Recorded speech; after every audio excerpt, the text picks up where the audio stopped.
घटना आहे software engineer Rahul Ganpat Thete याची. गिरणारे नाशिक जिल्ह्याच्या कुशीत वसलेलं एक मध्यमवर्गीय गाव. तिथलाच एक हुशार मुलगा राहुल. त्याचं बालपण साधं पण स्वप्नांनी भरलेलं.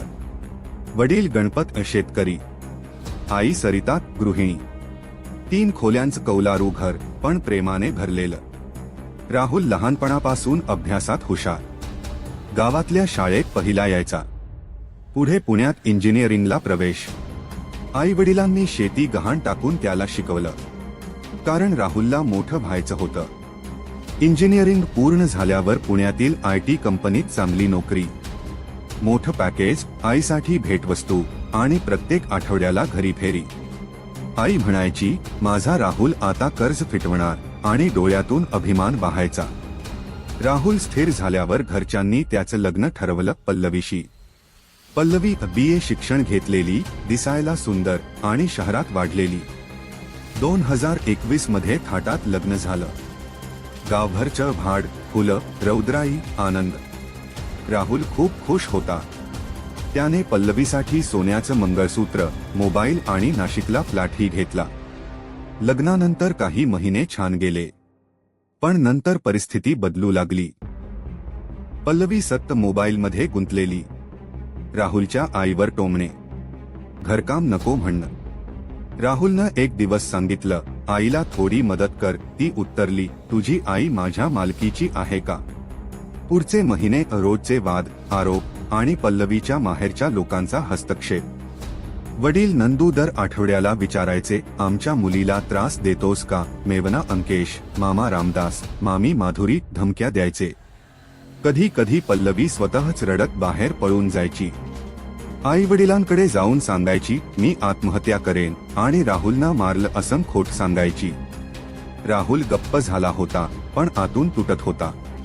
काही वादांचे व्हिडिओ त्याने मोबाईलमध्ये रेकॉर्ड केले. पल्लवीचा आरडाओरडा, चिमटे, धक्के, पण पोलिसात गेला नाही. त्याला वाटायचं, लोक काय म्हणतील. ऑफिसमध्येही तो शांत, चेहऱ्यावर आत्मविश्वास नव्हता. टीम लीडर विचारायचे, सगळं ठीक आहे का? तो हसून टाळायचा. आई विचारायची, बाळा काही त्रास आहे का? पण राहुल गप्प. एक दिवस आईला म्हणाला, आई मी तुटतोय, कशासाठी झगतोय हेच कळत नाही. आईने मिठी मारून रडली, माझ्या लेकराला असं काही होऊ देणार नाही. त्या दिवशी सकाळी वाद झाला, कारण राहुलनं आईसाठी मेडिकल खर्चासाठी पैसे काढले. पल्लवीने विचारलं, तुझ्या आईसाठी किती खर्च करणार? राहुल म्हणाला, ती माझी आई आहे. पल्लवी ओरडली, तूच मेलास तर सगळं सुटेल. त्या दुपारी राहुलनं ऑफिसला सुट्टी घेतली. संध्याकाळी वरच्या खोलीत गेला. आईने विचारलं, चहा घेणार का? पण काही उत्तर नाही. थोड्या वेळाने हालचाल नाही. दार बंद. आवाज दिला, पण काहीच नाही. शेवटी शेजाऱ्यांच्या मदतीने दार तोडलं आणि घराचा दिवा कायमचा मावळला. राहुलनं पंख्याला गळफास लावून घेतला होता. खोलीत कोपऱ्यात एक वही होती, त्यात एक चिठ्ठी. आई मला माफ कर, मी खूप प्रयत्न केला, पण या नात्यात मला श्वास घ्यायला जागा नव्हती. पल्लवी, तिचे वडील, आई, अंकेश, रामदास, माधुरी सगळ्यांनी मला आतून संपवलं. मी थांबलो, तू मात्र खंबीर राहा. तुझ्या पदरात दुःख दिलं, माफ कर. आईने ती चिठ्ठी वाचली आणि ओरडून रडायला सुरुवात केली, माझ्या बाळाला का संपवलं? नाशिक तालुका पोलीस ठाण्यात कलम 306 अंतर्गत तक्रार दाखल झाली. आत्महत्येस प्रवृत्त केल्याचा गुन्हा. पल्लवी, तिचे वडील, आई, मेवना, मामा, मामी सगळ्यांवर गुन्हा दाखल. राहुलचे रेकॉर्ड केलेले व्हिडिओ तपासण्यात आले, छळ स्पष्ट दिसत होता.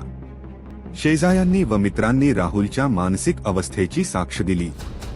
आजही सरिता थेटे कोर्टात जाते. प्रत्येक सुनावणीला राहुलचा फोटो जवळ ठेवते.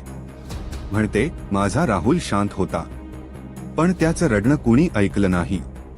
सिस्टम आरोपींना न्यायालयात उभी करत आहे, पण निर्णय येईपर्यंत राहुलचं नुकसान भरून येणार नाही. राहुलचं प्रकरण अपवाद नाही. अनेक पुरुष मानसिक छळ सहन करत असतात, पण ते बोलत नाही. समाज त्यांच्या वेदनेला कमजोरी मानतो. पण आता काळ बदलायला हवा. मानसिक छळ पुरुषांनाही होतो हे कायद्याने मान्य व्हायला हवं. राहुल गेलाय, पण त्याची चिठ्ठी आजही आईच्या उशाशी असते. दर रात्री ती वाचते आणि देवाकडे मागते, दुसरा राहुल असं निघून जाऊ नये. या घटनेतून आपण काय शिकावं? मानसिक छळ स्त्रियांचाच नव्हे तर पुरुषांचाही वास्तव असतो. नात्यात संवादाचं महत्त्व, समजूतदारपणा आणि घरच्यांचा योग्य हस्तक्षेप गरजेचा आहे. छळ सहन करणाऱ्यांनी मूक राहू नये, पुरावे साठवा, मदत मागा. राहुलसारखी प्रकरणं आपल्याला एक गोष्ट शिकवतात, मौन ही एक मोठा आक्रोश असतो. तुमचे यावर काय मत आहे? खाली कॉमेंटमध्ये नक्की कळवा.